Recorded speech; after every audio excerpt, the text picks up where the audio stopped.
Sudah bukan rahasia jika setiap wanita ingin dibilang cantik. Tapi bagaimana sih menurut Anda definisi cantik? Media berperan penting dalam membentuk opini masyarakat tentang kecantikan.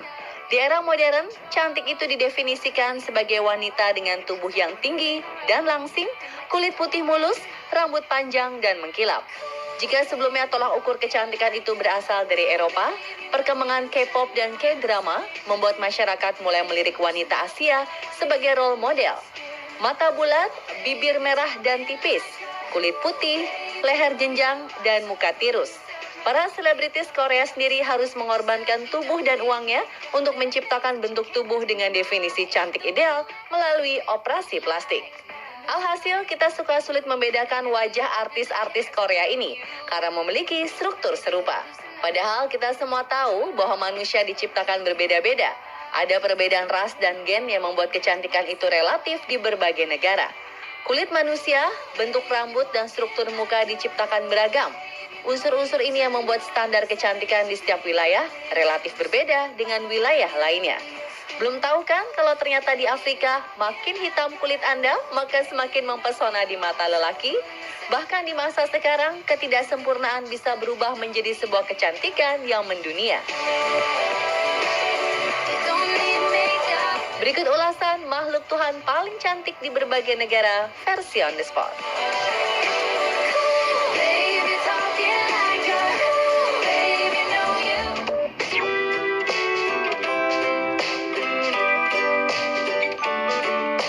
Anda mungkin masih ingat puluhan tahun lalu, masyarakat kulit hitam tidak mendapat tempat di berbagai profesi strategis, apalagi di dunia modeling. Masyarakat awam saja kerap memandang sebelah mata orang berkulit hitam. Ini juga yang dirasakan Nyakim Gatwech ketika pindah ke Amerika Serikat. Nyakim bahkan disuruh mandi lagi oleh teman-temannya ketika tiba di sekolah. Gadis asal Sudan ini kemudian menyadari bahwa dirinya berbeda dengan teman-temannya. Namun keadaan ini tidak membuatnya minder. Nyakim berusaha agar bisa selalu percaya diri. Nyakim juga mengikuti ajang fashion show di sekolahnya. Meskipun ditertawakan, dia merasa memiliki semangat ketika berjalan di atas catwalk. Aura positif ini justru menarik perhatian para pencari bakat dan memberinya jalan untuk terjun ke dunia model profesional. Kulit Nyakim sangat gelap. Bahkan jika dia memakai baju berwarna hitam dan ditempatkan di tempat gelap, Nyakim nyaris tidak kelihatan. Namun kulit yang sangat gelap ini ternyata menjadi unsur kecantikan khas ketika bersatu dengan aura positif yang ada di dalam diri Nyakim. Dia pun berkeliling dunia dengan profesi modelnya dan mendedikasikan diri untuk menyebarkan penilaian tentang kecantikan tradisional, bahwa setiap orang dengan kulit apapun memiliki kecantikan yang hakiki.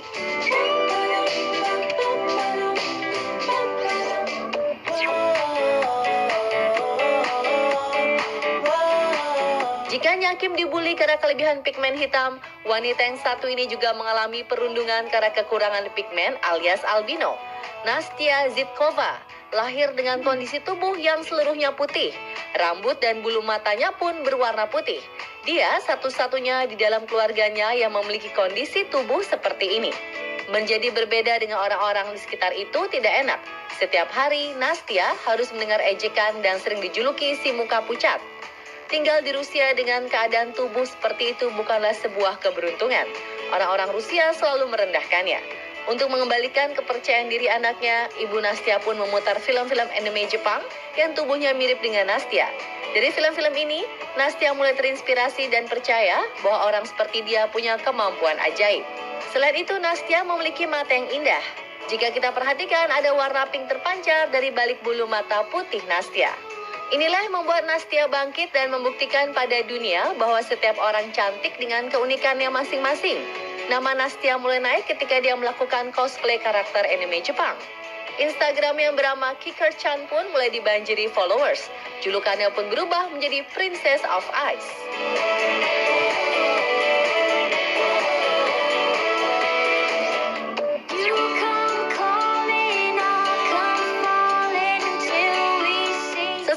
Lahir dengan Down syndrome sering dipandang sebelah mata, namun tidak dengan Madeline Stewart. Dia punya mimpi yang tinggi dan ibu yang hebat.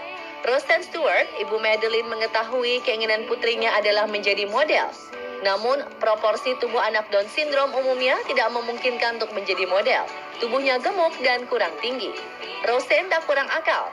Makanan Madeline benar-benar dijaga. Dia tidak boleh makan makanan junk food. Madeline juga rajin berolahraga untuk membentuk tubuhnya.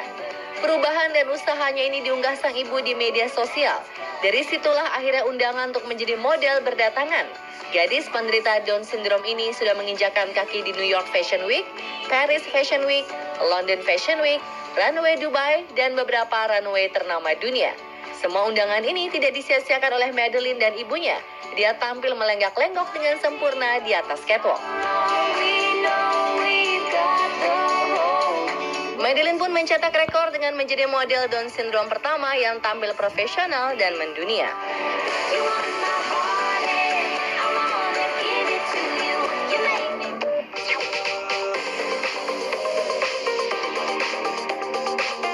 Beberapa dari wanita mungkin bermasalah dengan alisnya. Alis yang berantakan bahkan bisa membuat seorang wanita mencukur habis alisnya dan diganti dengan alis sulam. Hal yang sama dialami oleh Natalia Castellar Calvani. Gara-gara alis yang terlalu tebal, gadis berdarah Puerto Rico ini pun sempat ingin mencukur alisnya. Untungnya sang ibu melarangnya dan menyuruhnya belajar mencintai alisnya sendiri.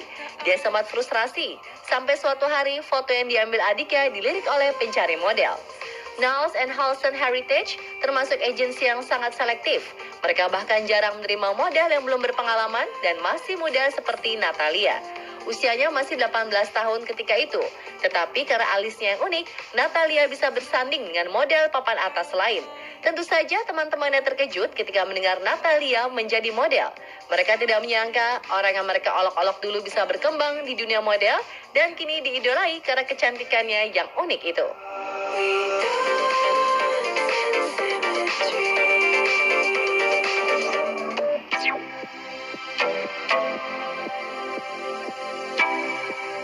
Seperti namanya, seorang supermodel haruslah sempurna dalam segala hal, mulai dari rambut, kulit, wajah, postur tubuh, hingga kesehatannya. Tidak jarang para model profesional harus bersiap-siap pensiun atau mencari usaha lain di usia 40 tahun ke atas.